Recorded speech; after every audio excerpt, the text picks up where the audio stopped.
ଭିତରେ କାନ୍ଦ ବୋବାଳି ବାହାରେ ଜନସମୁଦ୍ର। ଏ ଦୃଶ୍ୟ ଦେଖି କାଉଲ ବାଉଲ ହେଇଯାଉଛି କୁନି ପୁଅ। ଦିନେ ଏଇ ଘରେ ଜେଜେଙ୍କ ସହ ଖେଳୁଥିଲା। ଜେଜେଙ୍କ ସାମ୍ନାରେ ଛୋଟରୁ ଏତେ ବଡ଼ ହୋଇଛି। ଅଳି ଅଝଟ କଲେ ଜେଜେ ତାକୁ ବାହାରକୁ ନେଇ ଆସୁଥିଲେ। ବାଲକୋନିରେ ବସି ନାନା ବାଏ ଗୀତ ଶୁଣାଉଥିଲେ। ଧୋରେ ବାୟା ଧୋ ଗୀତ ଶୁଣାଇ ଶୁଆଇ ଦେଉଥିଲେ। ଆଉ ଅଝଟ ହୋଇପଡ଼ୁଥିବା ନାତି ଟୋକାଟେ ବି ବୁଝି ଯାଉଥିଲା। ହେଲେ କିଛି ଦିନ ହେବ ଏ ସବୁଥିରୁ ବଞ୍ଚିତ ହୋଇଥିଲା ନାତି। ଆଉ ଏବେ ଦେଖୁଛି ଜେଜେ ଶୋଇଛନ୍ତି ଯେ ଆଉ ଉଠୁନାହାନ୍ତି। ମନେ ମନେ ଖୋଜୁଛି, ଭାବୁଛି ଜେଜେ ଟିକେ କିଛି ସମୟ ପାଇଁ ଉଠି ଆସନ୍ତେନି, ମୋତେ ଟିକେ ଧରି ବାହାରେ ବୁଲେଇ ଆଣନ୍ତେନି। କୁନି ମନ ବି ବୁଝିବ ବା କେମିତି?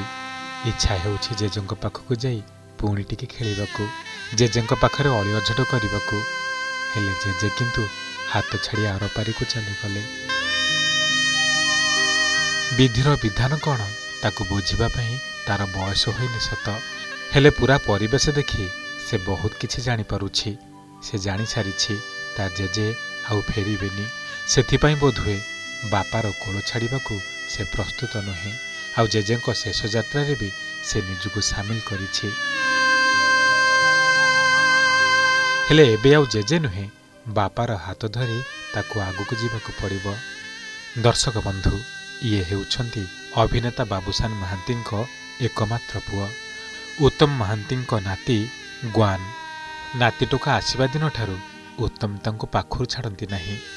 ଏପରିକି ଜେଜେ ନାତିଙ୍କର ଅନେକ ଫଟୋ ବି ସୋସିଆଲ ମିଡ଼ିଆରେ ଦେଖିବାକୁ ମିଳିଛି। ଆଜି କିନ୍ତୁ ଦୃଶ୍ୟ ଥିଲା ବେଶ ହୃଦୟ ବିଦାରକ।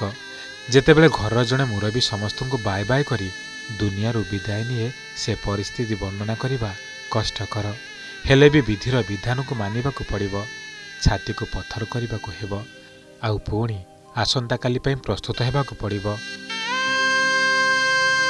ଗୁରୁଣ୍ଡୁଥିବା ନାତି ଟୋକା ଏବେ ବଡ଼ ହେଲାଣି, ଆଗରେ ଲମ୍ବା ଭବିଷ୍ୟତ। ହେଲେ ଜେଜେଙ୍କର ସ୍ନେହବୋଳା ଭଲ ପାଇବାଠାରୁ ଆରମ୍ଭ କରି ଶେଷ ଯାତ୍ରାକୁ କେବେ ଭୁଲି ପାରିବ ନାହିଁ ଏ କୁନି ପୁଅ। Bureau report, Odisha reporter.